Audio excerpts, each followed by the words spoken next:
So, hello and welcome back to the Improvement Season podcast with me, Pascal Flor, and on the other end, it is Steve Hole in the new year 2021.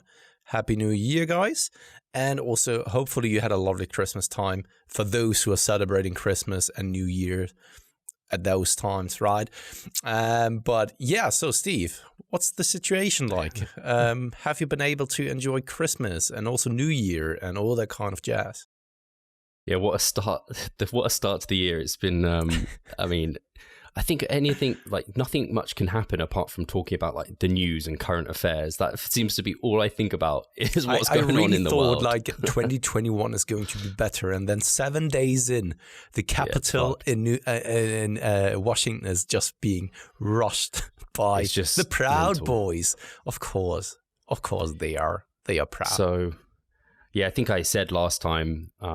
It was just going to be just me, Charlotte, and Ada. Like the whole year has basically been me, Charlotte, and Ada. Like, and you were just saying how you're getting a bit down about being in those like that corner all the time. And like, if I let myself think about too much what I've done the past year, I've just been sat in this room in front of this computer for so long. Yeah, it's just like, what the hell? So yeah, Christmas, New Year's, not too much happened. I did record vlogs for both, so I will have a vlog for New Year going out. And Christmas Day vlog is already out on the members site, so people can get an insight into what we did, but it wasn't too exciting. The Christmas one?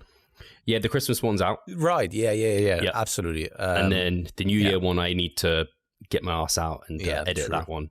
But we did like a 7-course vegan thing that Charlotte kind of set up. So this restaurant that's like it's a Michelin branch star. And then it's just beans and some grass. No, I'm just kidding, of course. Unfortunately, it's a Michelin star restaurant. It wasn't cheap, not like crazy expensive. It was enough to serve 4 people though, and obviously there's only 2 of us. We only cooked enough for 2, and it was quite a lot of food, but just not my taste. I think posh food, one, isn't necessarily my taste unless it's like a steak and chips, and it's not really posh, but it's just expensive. But yeah, like these fancy dishes that like for sophisticated palates. How were you supposed to be then preparing that? Was it already kind of vacuumed and you just needed to put it into the microwave or so? Because I would imagine that a Michelin star dish is also highly dependent on the way you prepare it. Probably, yeah. Right? So a lot of it was like semi-prepped. So it came like cooked, but we just had to like reheat it in the oven or like put it in the pan and fry it off or something. So most of it was like that. There wasn't too much preparation, but it did. I recorded on the vlog. It was like we started cooking at like, I don't know, 7:30 and we finished eating at like 11:30. So it was like a marathon of like cooking and eating. And yeah, let's just say not many of the leftovers have been eaten because it wasn't that tasty for either of us. Oh, really? Oh, shit. Yeah. That was quite the contrary to what was going on with us, to be honest. But it was also the same like last year. Last year, I've done way too much. And it lasted for like 2 days after the Christmas Eve. And this year, it was just like for another lunch then, which was cool. And it was freaking amazing. Did you do New Year's as well, or? Yeah, on New Year's, we took it very, very conservatively. The good thing is that it was prohibited this year to buy and sell fireworks or firecrackers here in Germany. Still, there were plenty of people just like throwing around and firing fireworks off, which was quite surprising. It was more noisy than I first anticipated, but the thing is, there was nothing in comparison to the last years. Because normally, it's the sales period is from the 29th up to the 31st, and people already go wild on the 29th, and then it's just like noise and dirt for 3 days. And this year was only starting at around, 11 p.m., and I was already asleep. So I just got up at 12 when people were shooting fireworks, but it was so much better this year. And I really do hope that they take this kind of as an opportunity to prohibit it for now, the future as well. Because to be honest, me personally, I don't really see any benefits of personal fireworks. So private fireworks, it doesn't look good. It causes a lot of dirt, a lot of pollution. It's expensive. It is loud. I don't see anything. And people, there was one person, because it was prohibited that people are able to buy some fireworks or firecrackers. There was one guy, a young guy, who has built his own firecracker, and he was dying. Oh God! So this is I'm terribly sorry for the entire family, but at the same time, this is just fucking stupid, right? And this is just what leads to that. If you are loud, or if you got raised in using stuff like that. I've been once to London, for example, like ages ago, over New Year's. There's like a central fireworks, right? It looks good. It lasts for like 20 minutes or so, and then everyone is heading home. Great stuff. Why can't we do it the same here in Germany? I don't get it. The lobbyism and stuff like that.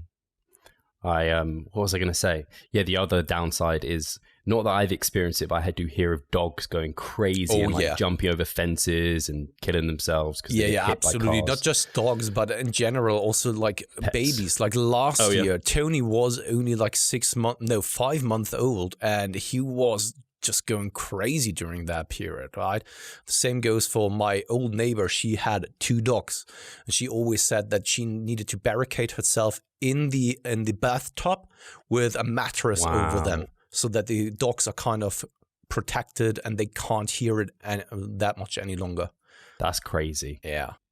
Luckily, Ada, she goes a bit mad with clapping and stuff, but with fireworks, she's a bit like, she's not that bothered.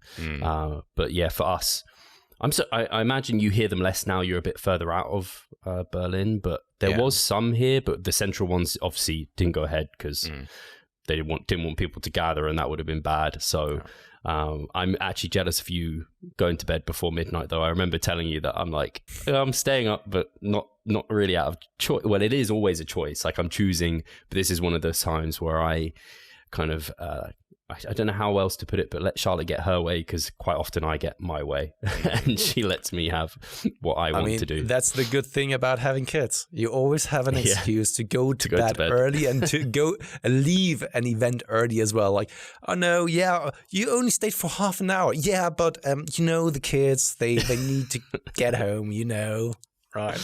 I even do that sometimes with Ada, like, oh, we've left her 4 hours. We can't leave her longer than 4 hours. Come on, we need to get back. But it's only been 4 minutes. Yeah, but the traveling and all that kind of stuff. Oh, we are. Although, having said that, we are not that social creatures, but it does start to get to you, right? And I know you were saying you're personally struggling a bit more this time because, I mean, I can only imagine what you're sensing there is a bit similar to like people who live on their own, and they're like, therefore, like, we have bubbles here, so they can bubble up with like their parents. But if you don't live close to them, I don't know how that works. It can get really lonely quickly, and it's not very fun. Life like this, really. Totally, and I mean, I'm super transparent, right? I don't know how often I've talked about something like that, but I went through kind of small depressive phases in my life a couple of times already.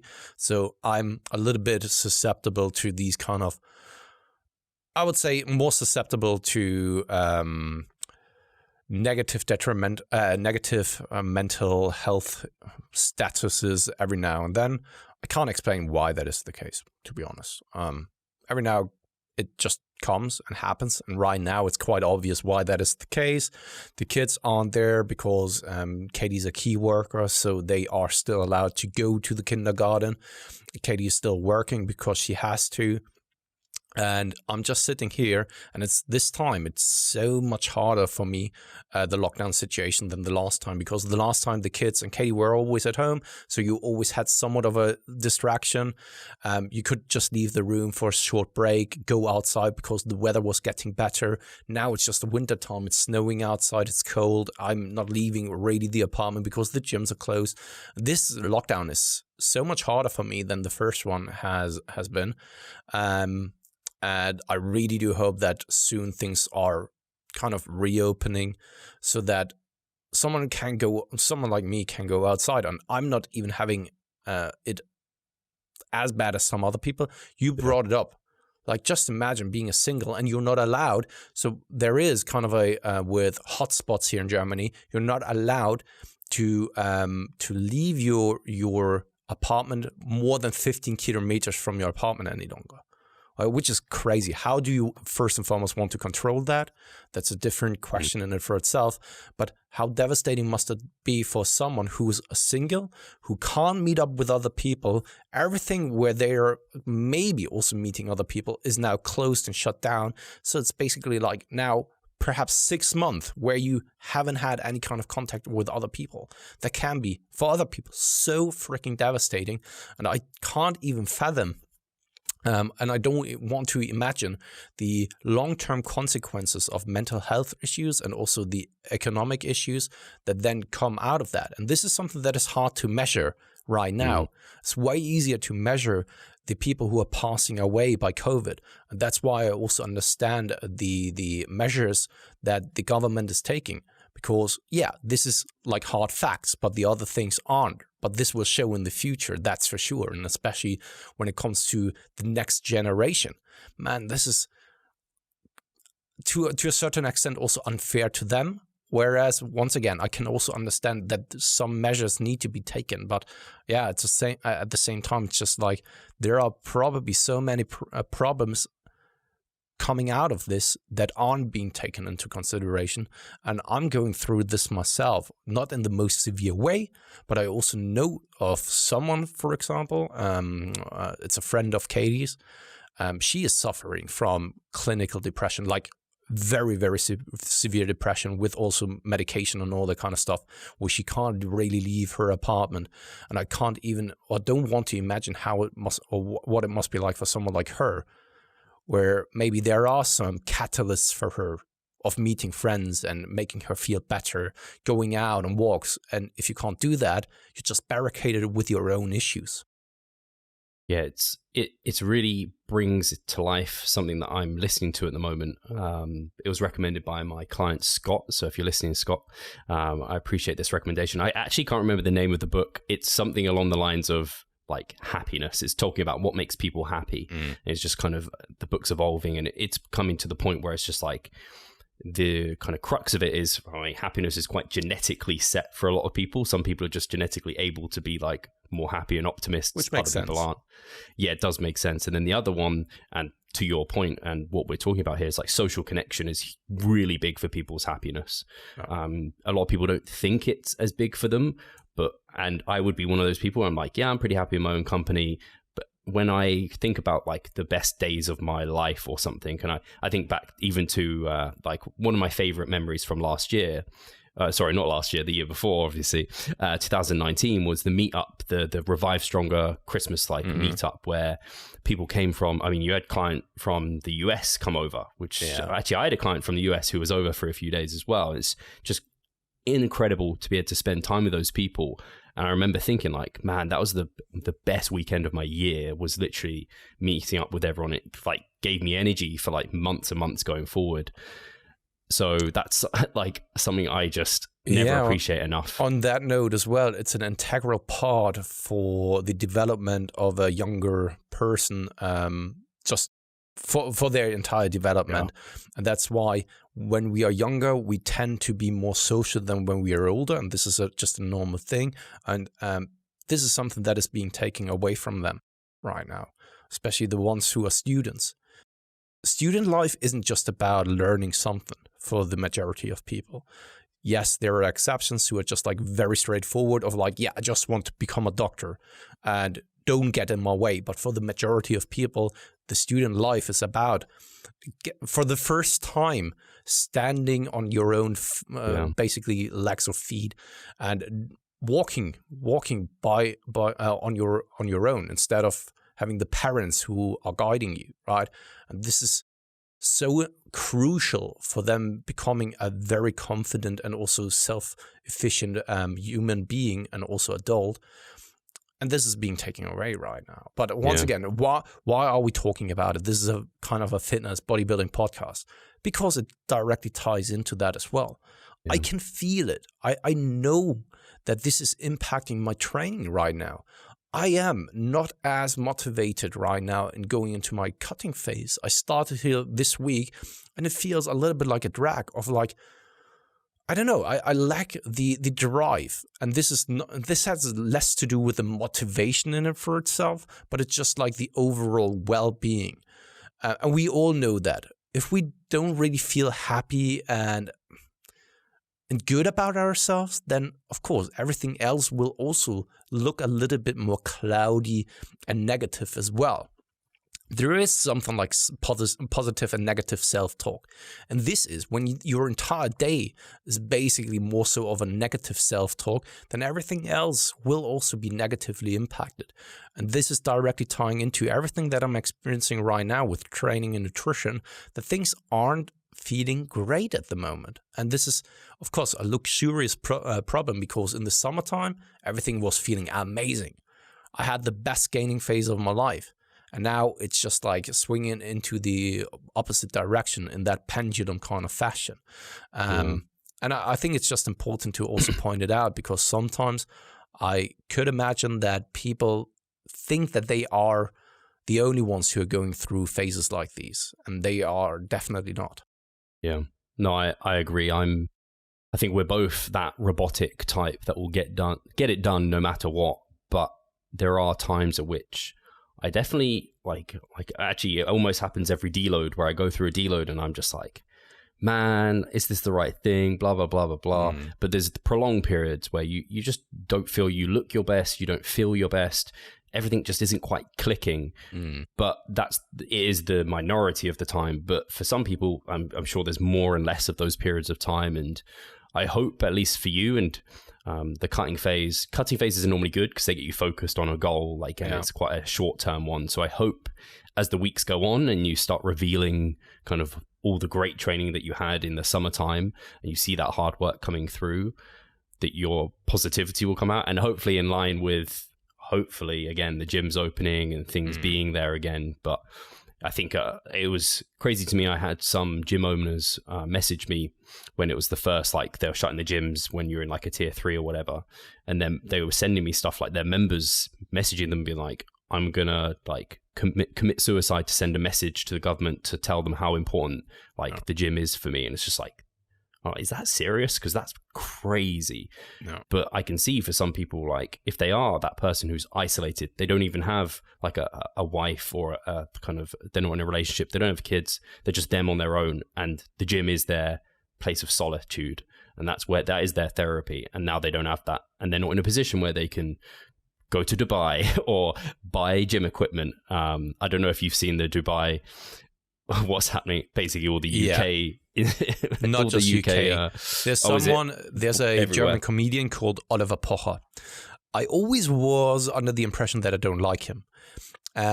Until Katie was showing me it's called Bildschirmkontrolle, so screen control, where he is basically on a daily basis going through influencers' Instagram accounts and stuff like that, and highlights basically the stupid Instagram accounts, right? The stupid influencers. And apparently there was a trend that every fucking influencer here in Germany, at least, was traveling to Dubai, because apparently the sea thing is not a thing there at all, right? And everyone was traveling there, and it's just, holy shit. Okay, everyone is just gathering in Dubai at the moment, I have the feeling. Fast, efficient fat loss. Does that sound like music to your ears? The mini cut movement might just be for you. Mini cuts are like robbing the fat bank. You want to get in and out with as much fat as possible. In a short period of time, you could easily look to lose 6 to 12 pounds of fat. The mini cut movement is excellent. There's group support for extra accountability and also expert help within the group. We have educational videos to keep you on track along the way, and you get all your nutrition and training customized and individualized for you. So if that sounds of interest, get involved with the mini cut movement.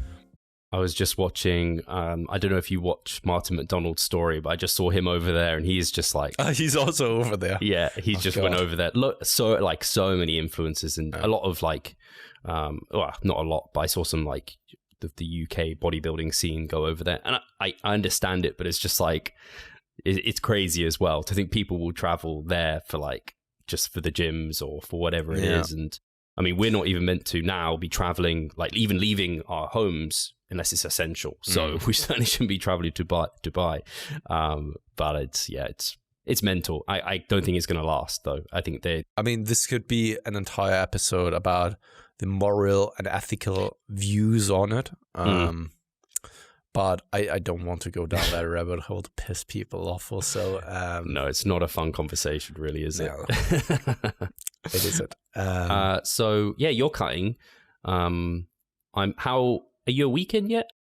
No, not exactly. It's like 4 days because I had to postpone it by a week because I once again was sick. Unfortunately, it was so fucked up because it was my entire holiday and I was sick. Like I think the second day or so, I got sick, catching a cold, typical things.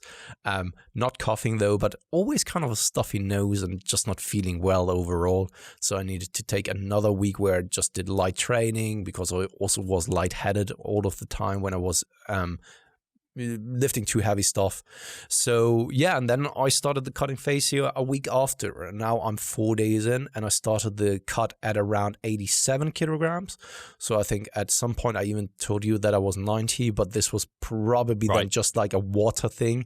And I started the cutting phase at around 87, and yeah, it's coming down now, sitting at around 86. The good thing is that I don't expect that the weight is now coming down as rapidly as the last time, simply because in this gaining phase, I ate relatively similar to how I'm eating right now.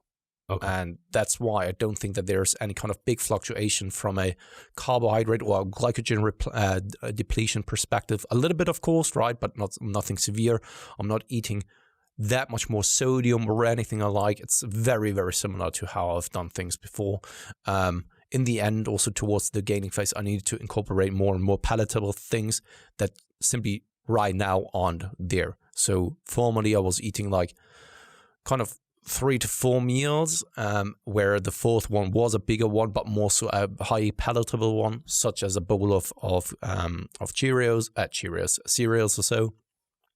And right now, this is obviously what I'm not having any longer. It's more than perhaps an apple, right?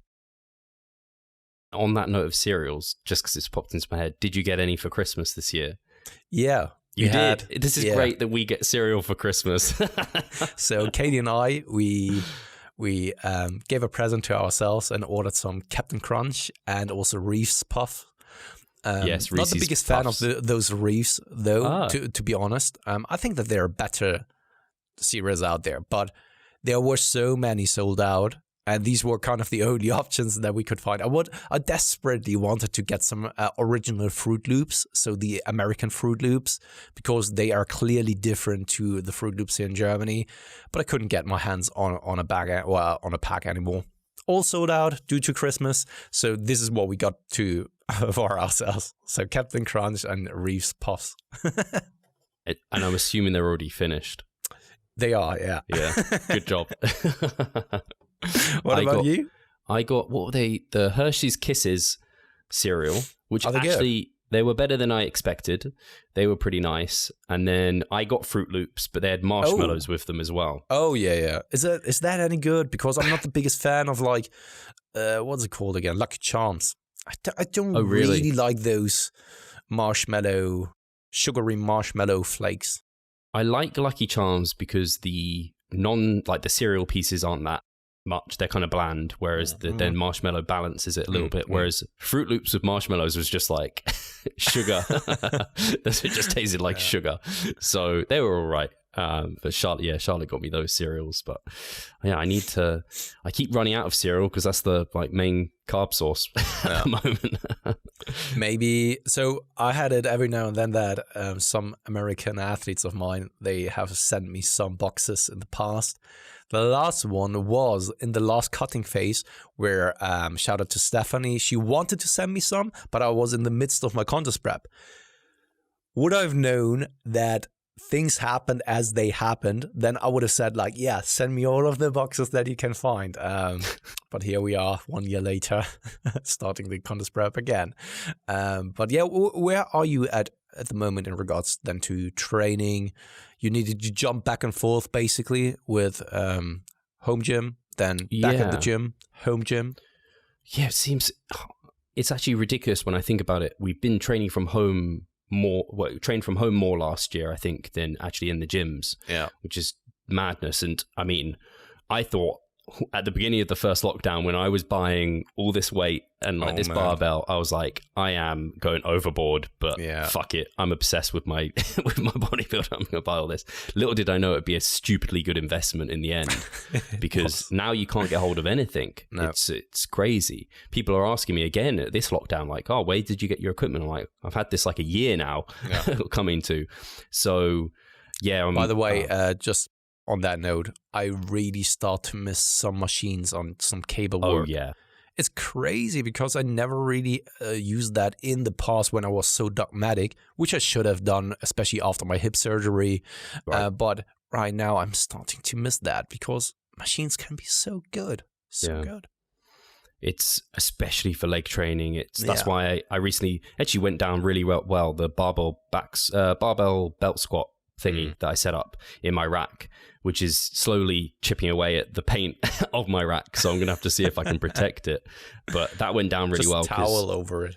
Yeah, I put the towel and it ripped straight through. I was like, that was Charlotte's towel. Whoops. I was like, I'm going to need something protected. Like it's like a pair of scissors, like with the weight, and it just like rotates on it. So I'm seeing what I can do there. But if coming up with stuff like that, it's just so helpful because just the axial loading. Because for hamstrings, like again, there's you're limited to like some leg curl variants, and then like you need your heavy hip hinges, and then you've got lunges and squats. Really, if you've got barbell and dumbbells, trying to like you've got your belt squat set up now, which I'm guessing is a lifesaver for you as well. Just getting some extra quad volume. It is. So the gym's opened. I don't think I even finished a whole mesocycle in the gyms. I think I had to finish the last week and a half at home. And then this mesocycle, I'm now a week and a half into this, which is my second mass after my mini cut. I'm now basically almost up to my pre-mini cut weight in a single mesocycle. It just came really quickly back up. I didn't even necessarily have to force it at all. And it's a fine rate of gain. I didn't necessarily... I had set myself a really quite narrow range to gain in these like 3 mesocycles before starting prep. And I think I'm going to be a bit above that. But looking at my body composition, it seems acceptable. I think I may well be like now 20 pounds above stage weight. No. So, or actually less than that. Less than 20 pounds. So I think I'm going to be quite a bit heavier than... I'm not going to be 160, 165 pounds on stage. That's not happening anymore. It's going to be 170, 175, which is very impressive. Awesome. Yeah, I'm excited for that. So yeah, I'm about 87 kilos at the moment because I worked out yesterday because I was talking to Z about like, he was like, you definitely have to keep massing. I was like, I'm definitely keeping massing. Don't worry. It's like, oh, how much are you weighing? And kind of talking about what stage weight I might be. So yeah, I'm into my second mass, got another one after this. That'll take me through to about April where I'll maintain and then start prep. The plan is May. And I'll keep like, probably have to keep sending you some sort of photos at some stage being like, should I start prep yet? And you have to keep encouraging me like, no, you're still lean to keep going because that tends to be the way my mind goes. But yeah, I'm still in that kind of itching area to start prep because Z's starting in like 2 weeks, right? I've got clients starting now. Earlier than we first anticipated, but then at the same time, I think it's better just like, especially because he's a first-time competitor and we have not high hopes because hope is something that is then like, we are hoping for the best. We have kind of a high standard that we want to achieve. And I think that he definitely has the muscularity to get there. Because this is basically something that that Cliff and also Brett talked about in the what was it, the crazy conditioning podcast, crazy conditioning roundtable, exactly. That most of the time it's more a matter of getting or having the muscularity in order to look good. Getting lean isn't really that big of an issue, but the skin needs to be, or the muscles need to press against the skin to actually create that crazy look as well. And this is definitely something I think that Z can accomplish, and this is something that we will be aiming for. Yeah. That he will step on stage. He will hopefully be one of those people who step on stage. No one had him on the radar because he never competed before. And everyone is just like, holy fuck. Yeah, I will just like not place above him. So that's what we're aiming for. I saw he posted your like email to him being like, I want you to destroy everyone or something like that. Yeah. Which is just great. Yeah, I really mean that. I honestly really mean that. And this is something that I'm not saying just for the sake of it or to motivate someone, because I'm simply not that type of person who is deceptive in that way, where I'm talking positively to someone, whereas in reality, I don't think that he has a long way to go. In his case, I really do believe that he could definitely make it to Worlds, in my opinion. And then in Worlds even plays well when he brings to the conditioning, because the question isn't about muscularity, because this is something that he has. And like you said, that's the hard thing to have, because that's what requires years and years and years, because that's why a lot of people will talk about, like, I'm not going to be the biggest guy, but I'm going to make sure I'm the most conditioned or whatever, because everyone has in their capacity a conditioning card to play. Whereas not everyone has the muscularity card to play. Yeah, and especially when you are then that big and carries so much muscle mass, you don't need to be the leanest guy of them all.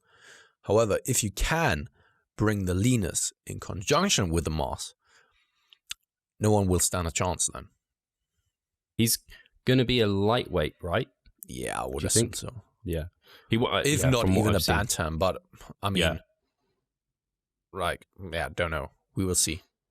And then, so yeah, I know he said he wants to do some of the same shows as us. So if he was a lightweight, and it depends where you end up stage weight wise, whether or not you end up middle or if you end up in the lightweights with him as well, which would be crazy if you were to be on stage like coach and client on stage. That would be amazing. You get one of those shots where you do the most muscular head on to each other. That would be fucking amazing, to be honest. That would be really cool. So yeah, it's exciting. Thinking that future. I was just saying, I was just really pleased with I did like a front double bicep. I was like, man, that's looking way better than I've ever seen it looking before. I'm just hoping that the flow of my physique, that I feel like I've got a bit of a flow going that holds as I cut down, and I don't lose the fat that's kind of giving me the shape and the flow.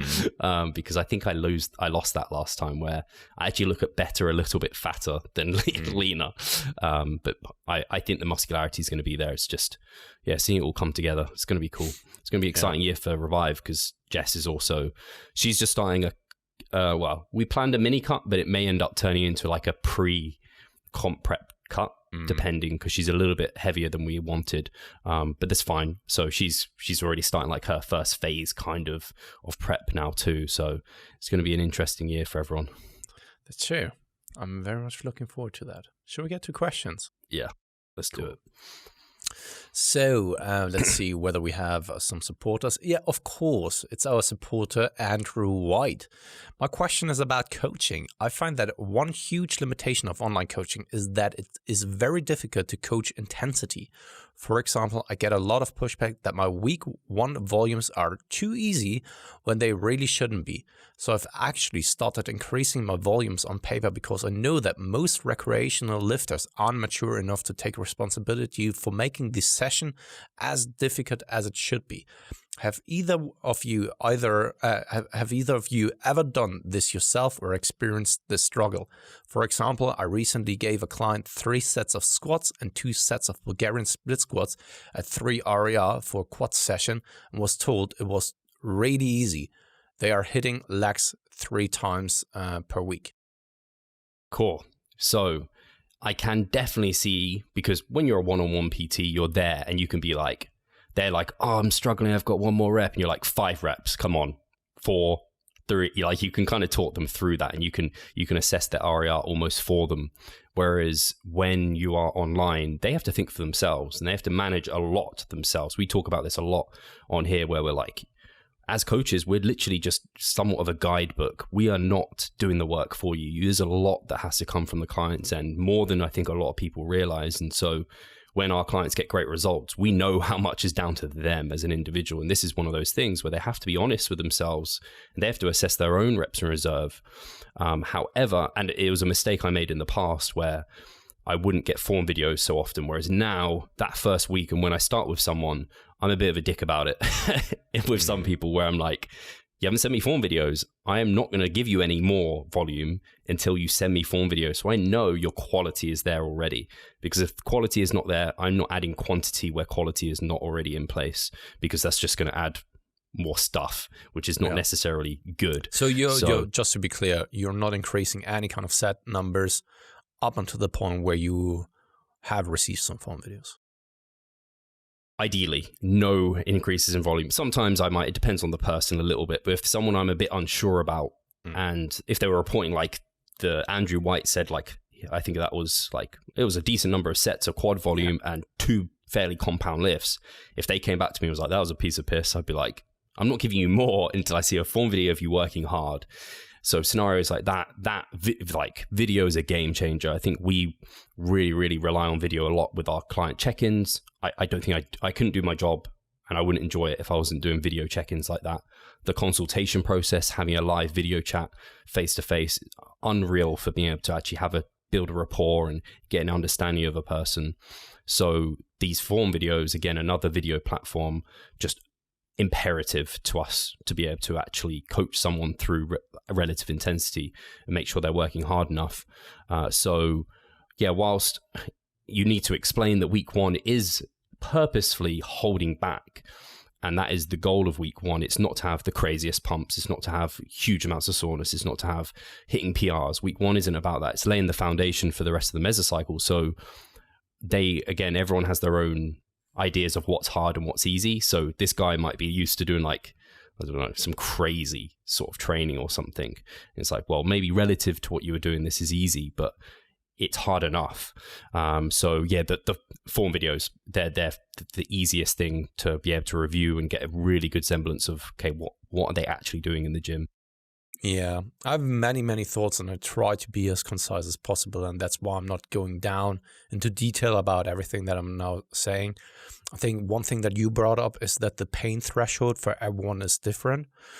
Secondary, I think this is just my theory based on the function of the central nervous system, that some people are able to recruit way more motor units from the get-go because of the protective mechanism of the central nervous system, and thus they can induce a much higher metabolic disruption on a per rep basis from the get-go. And for some people, because it's a neurological skill that first needs to be developed, for them they may perceive it to be something like 2 RER, but they are not inducing a high level of hypertrophic stimulus, even though that it felt like that because the motor units or the muscle fibers already gave up that early because of the protective mechanism of the central nervous system.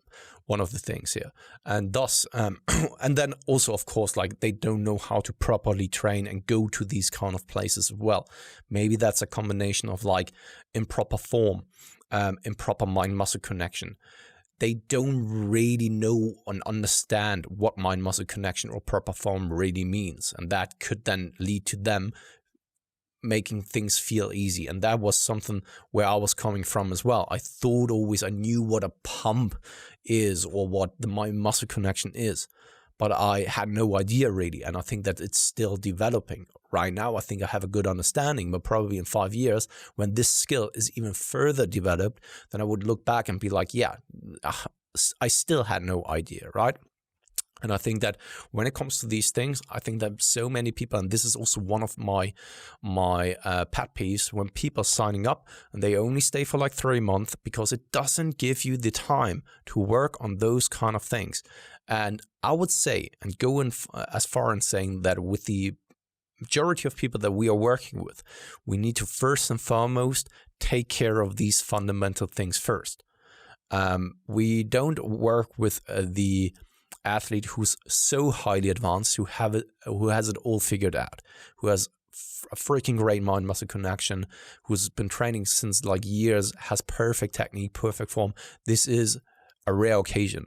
Every now and then you have that, but for the majority of cases and athletes you're working with, you need to clean up. You need to go back and revisit like basically everything. It's kind of, I don't know, you've learned an instrument, but not at a teacher, but it's self-taught. And then you're going to a teacher and he tells you like, okay, this is not the best way in doing things. You are basically hindering yourself. If you want to really improve, you need to now go back and fix your form, right? And that's the same thing here as well, because you ingrain so many bad habits and patterns over the years that then needs to be fixed in order then to move forward again. And this is where we come into play. And first, when you actually then take care of these things, you are truly able to bump up the intensity. And then you can always use some of the methodologies I've brought up in the past of perhaps the shit test week. Perfect opportunity to really test out whether you were accurate with the RER of 0 and 1. If he then still thinks that is easy, then he probably still cuts himself short, right? He should just go in the last week, go to 0 RER on the Bulgarian split squats up until the point where he can't really get up any longer, right? And if that's the case, then I would be very surprised if he's still saying that it's super easy, right? And it could also be that he's simply not strong enough. If someone is doing something like Bulgarian split squats with only the body weight, perhaps, yes, the lungs and the stamina is the limiting factor. Maybe the muscles are burning in the second that they are doing the movement, but then later down the line, because the metabolic disruption wasn't that great, it could be that they are very much well recovered. When someone is squatting like 300 kilograms, I would expect that he needs probably an entire week or 2 weeks to recover from heavy-ass squat session, right? Whereas when someone is just squatting their own body weight, probably not so much. So I know lots of thoughts here, kind of walking around your question about, okay, is that a limiting factor? How to go about it? I think it's a normal thing. I think you have to probably revisit a lot of things. It's like Steve said, take care of the quality first, because before you then can think of the quantity.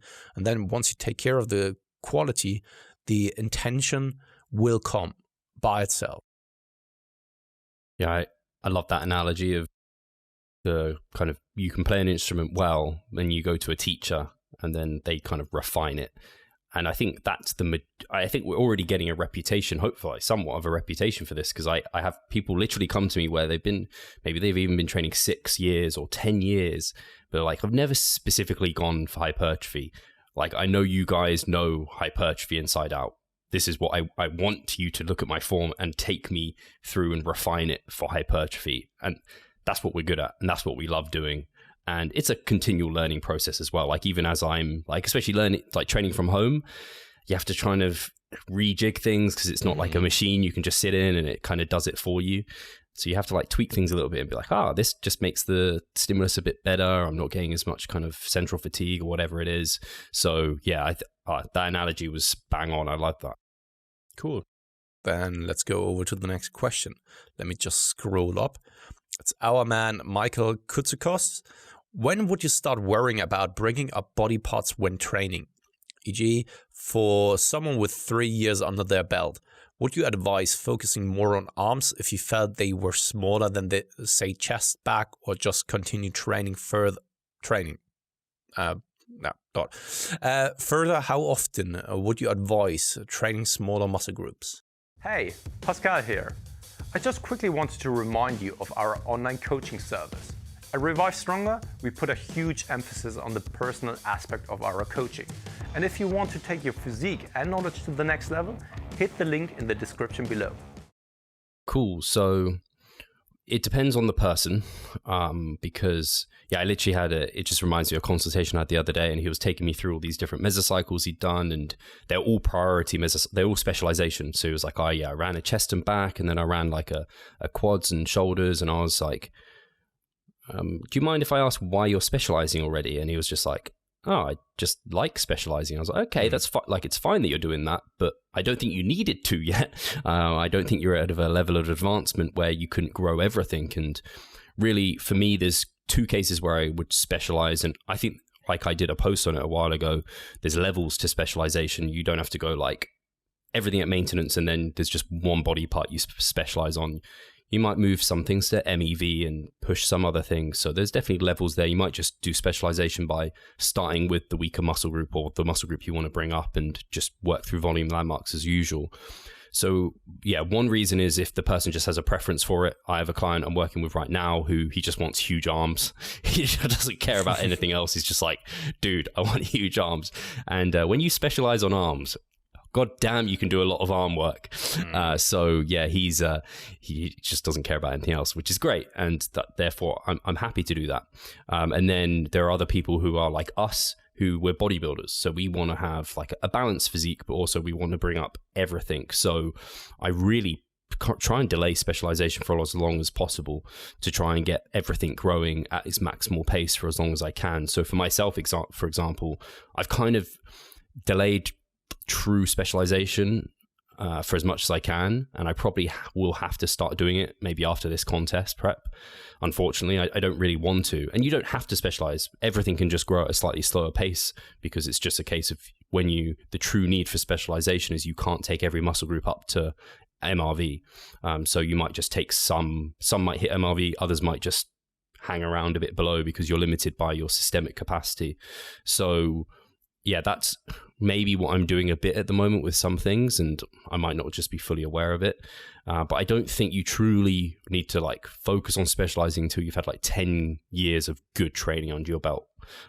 That's just an arbitrary number, but I think 10 years is a good amount of time where you've really taken time to build everything. And then that's where you would focus on weaknesses probably. I know some people argue about kind of focusing on strengths and bringing up strengths first. I just don't know practically if people would ever do that and think to do that. I'm probably somewhat doing a little bit of auto-regulated prioritization because I know, for example, I do traps and I don't really add many sets to my traps because I'm like, they're all right. Like I can feel they're working. I'd prefer to add some volume to my calves, my abs, other big muscle groups. So I kind of auto-regulate it a little bit. And with clients, again, I often don't raise sets on like calves and abs a great deal unless they are a bodybuilder and I'm like, you need thicker abs, you need bigger calves. If they're just gen pop, I quite often just let them stay at MEV so that we can focus on the other things. And kind of that's their priority is like just general muscle mass. So yeah, 2 reasons I specialize. There's levels to specialization, so take that into thought as well. But if it comes from a need as a bodybuilder because you're limited by systemic MRV and not and no other reason. And then if the person just has a preference for specialization, they just want massive arms, so there's no point trying to focus on everything. And then the second question in terms of frequency on smaller muscle groups, I generally think frequency is a way of divvying up your volume for the most part.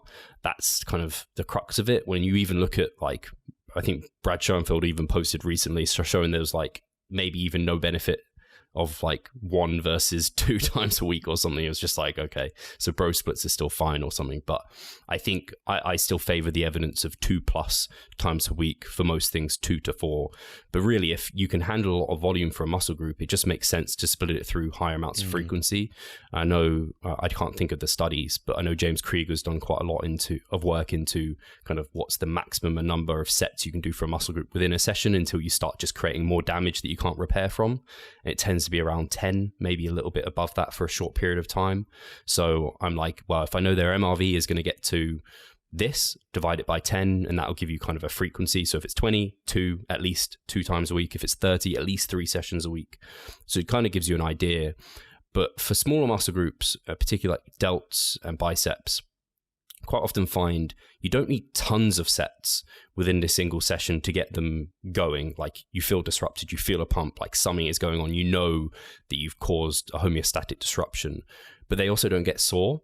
So I quite often find actually doing them at lower set volumes per workout and a higher frequency tends to work better for people rather than just trying to do like 10 sets of delts in one session. It's just like a shit ton of delt work, maybe, especially if you're just focusing on one of the delts, like side lateral raises or something.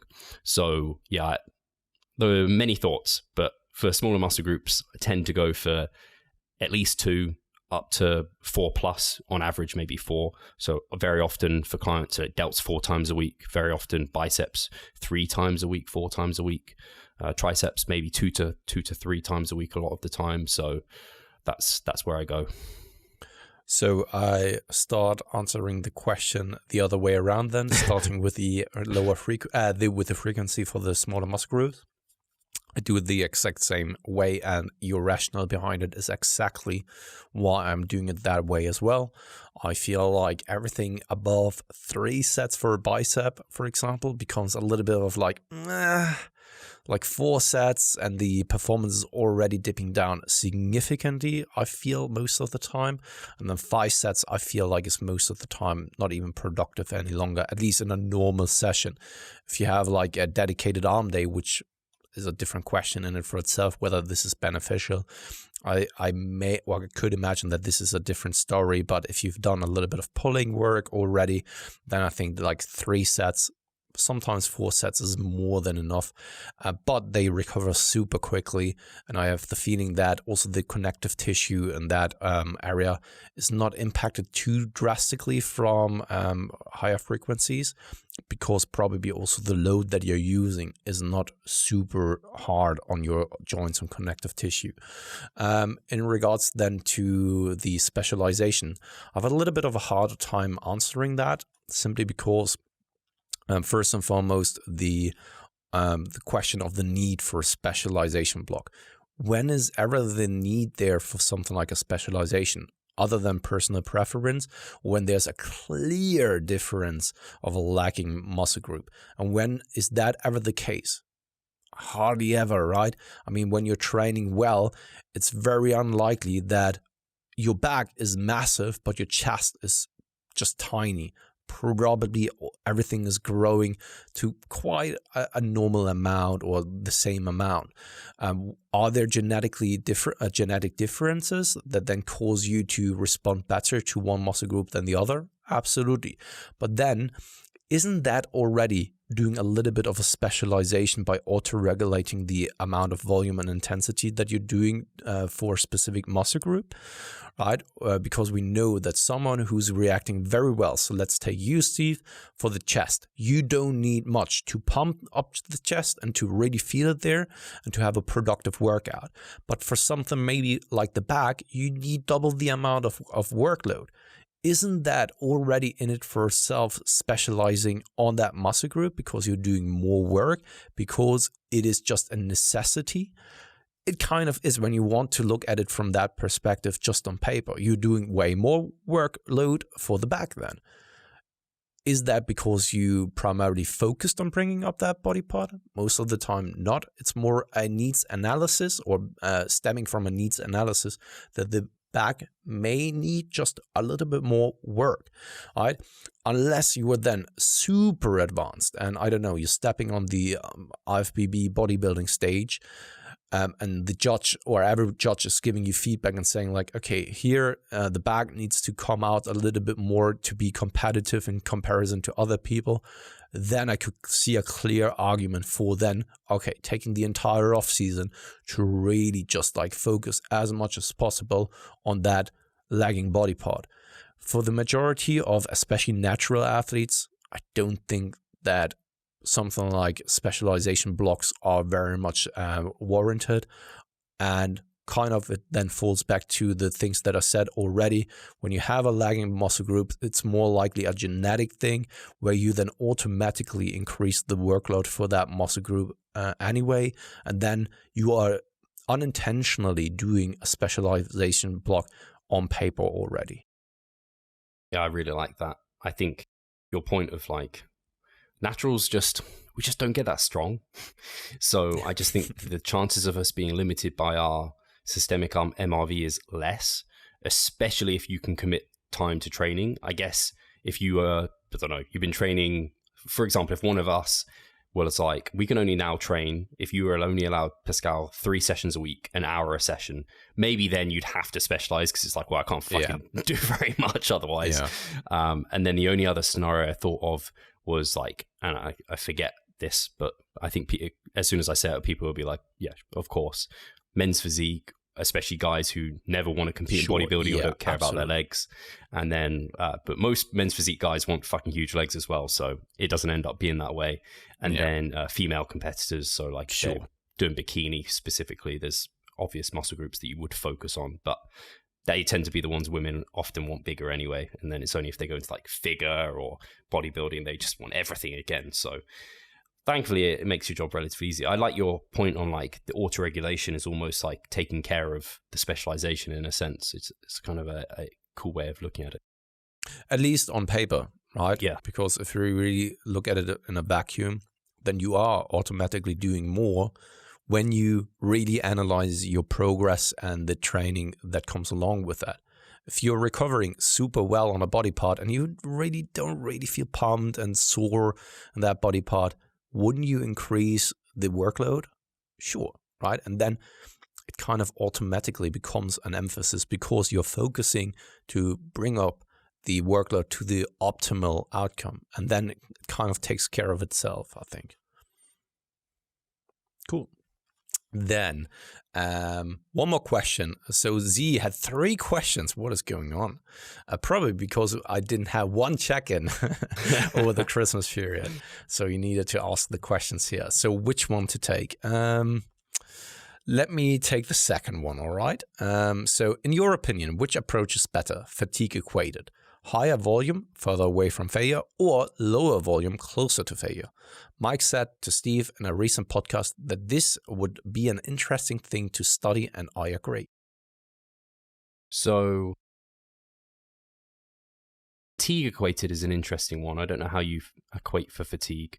I guess that has to be what you equate it by, because one's further away from failure but more volume, and the other one is closer to failure and less volume. I think given the research that we have at the moment, I think people would think, well, volume is the main driver of hypertrophy. And we know as long as you're close enough to failure, so I'm assuming Z's not saying like, I don't know, 7 reps in reserve, 6 reps in reserve. He's more so like maybe 3, 2 versus like failure or 1. I think the volume probably makes up for the intensity gain that you would have. At least that's what my inkling would be. I'm sure I had another thing I was going to say about this. I guess if they're fatigue equated, well, yeah. There's a dose-response relationship between volume and hypertrophy. At the moment, we would have good evidence to suggest hard sets as a rule of counting volume towards hypertrophy, and the fact that like 3 to 1 RAR is almost equivocal. I would suggest the one where they did more hard sets would create more growth. Yeah. Same incline here, especially when you consider the correlation to fatigue and stimulus. So we know that when you leave 2 reps in reserve by the literature, then the stimulus is next to be the same, but the fatigue is completely different.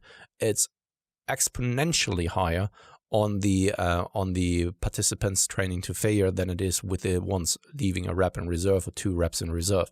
And if you really think about it, like take something like an SLDL to true absolute muscular failure on the first set.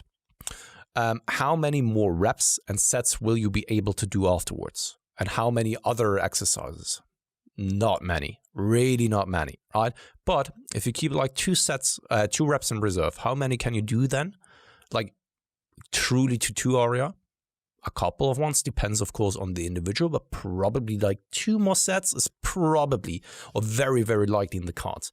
And if you then take a look at this in conjunction with the literature, and also just like from a logical perspective, like the amount of workload that you've done with 3 sets, I have a very, very hard time not imagining that this doesn't lead to a bigger hypertrophic response than the outcome where you push to true failure and then you weren't able to do another set or so. I have a very, very hard time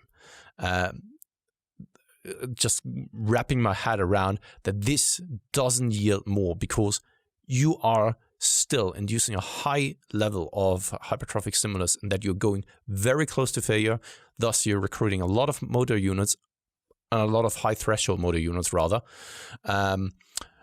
And still, you are working in a range where then you are preserving a little bit of energy to be able to accumulate even more volume. So I have a very, very hard time wrapping my head around that this isn't higher in a hypertrophic stimulus. And this is fatigue equated then.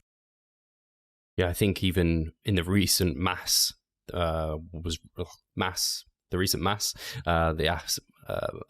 even, I don't even know what the acronym stands for now. My brain is going completely to mush. Monthly application of strength, sports.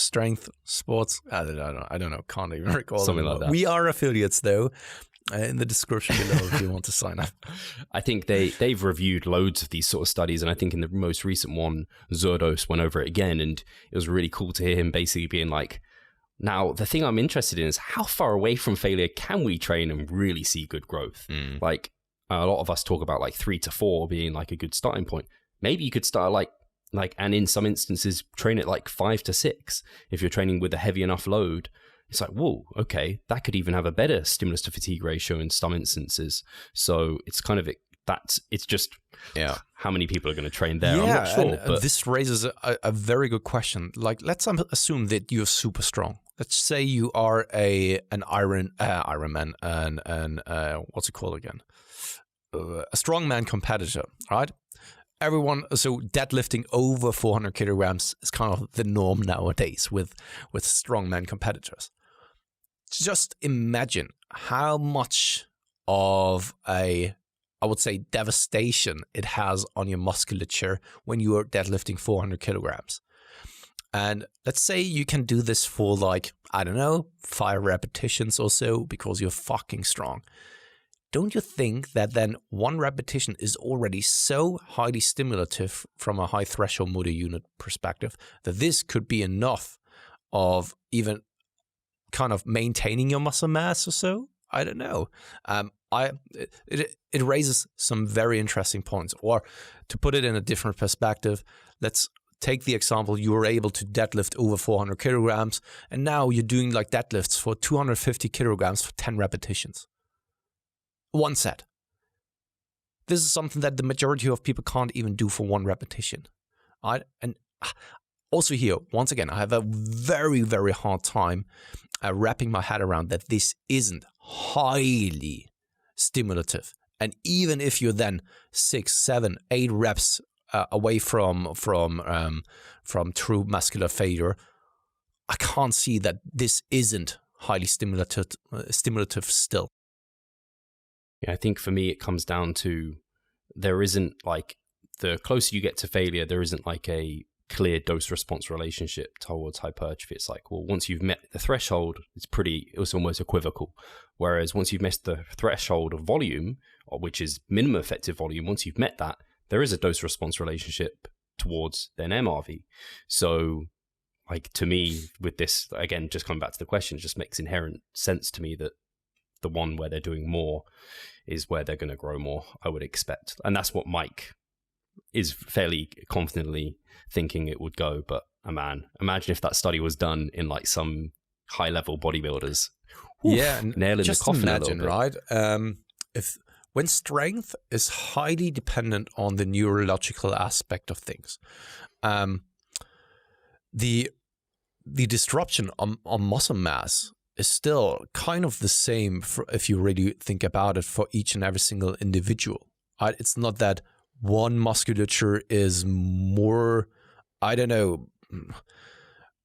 disruption is less severe than for someone else because on a kilogram or per rep basis, we are still living on the same planet. For each and every one of us, a kilogram is still a kilogram in regards to the gravity and all that kind of stuff.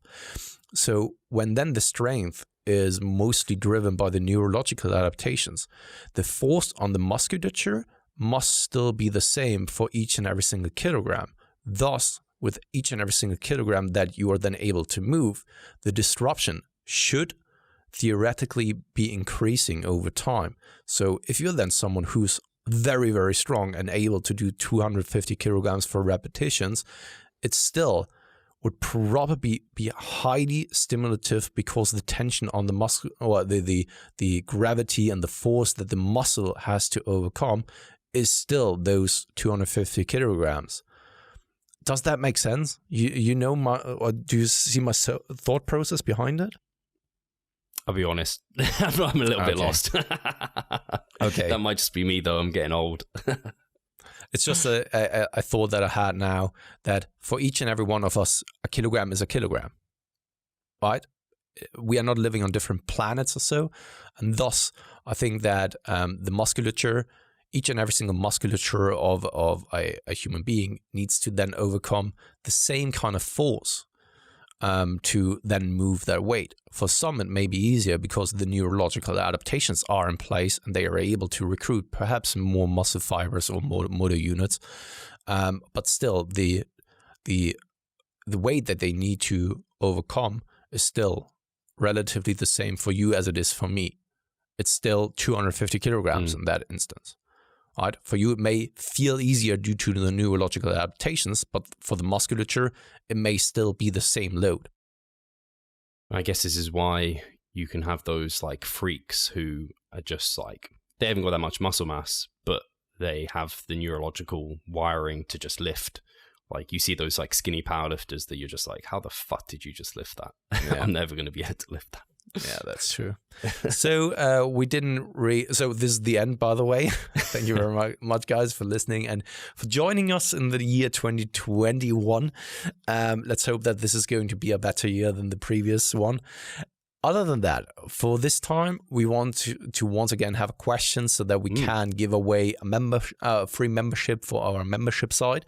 Have you any thoughts, Steve? Have we already asked this question? I just popped into my head.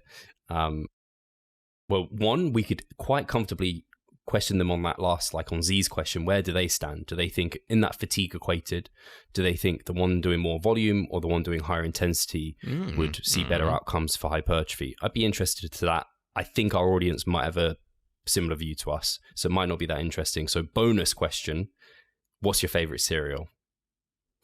I think we had that already. Oh, did we? could be that we I did think we might have already asked people that question.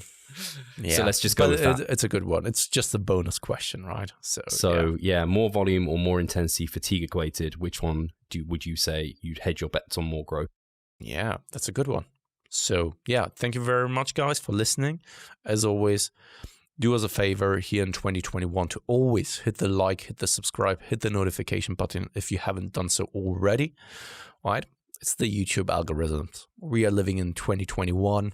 It wants it. It wants it that way. It loves it to push the buttons, the right ones. And yeah, guys, thank you very much for starting that year together with us. And I guess I speak to you next week. Cheers. Cheers, guys.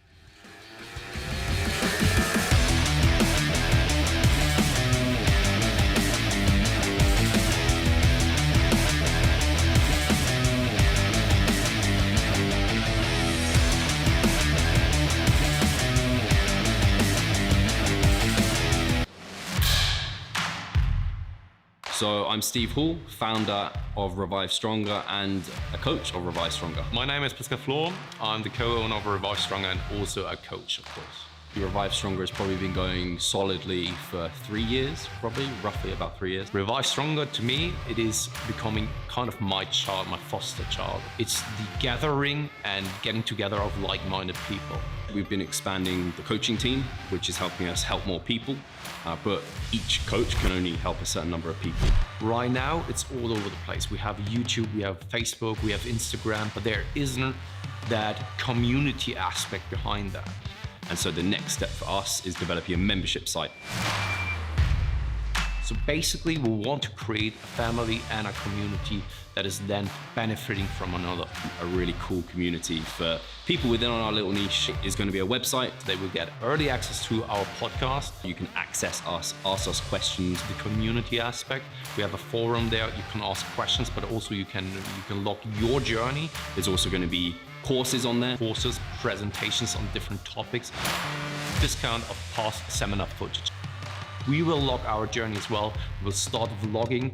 We're going to have documentaries. Our entire athletic journey. Furthermore, they get access to an exercise video library. the exercises that we love for hypertrophy and maximizing hypertrophy. We're going to go through those in depth, telling you how to execute them. We kept them concise and also mobile friendly so that you can watch them in between your sets. I'm super excited to grow this community. The amount of value that we're going to be delivering is huge, and I'd love you to be part of it. You will get so much out of that. I'll see you inside.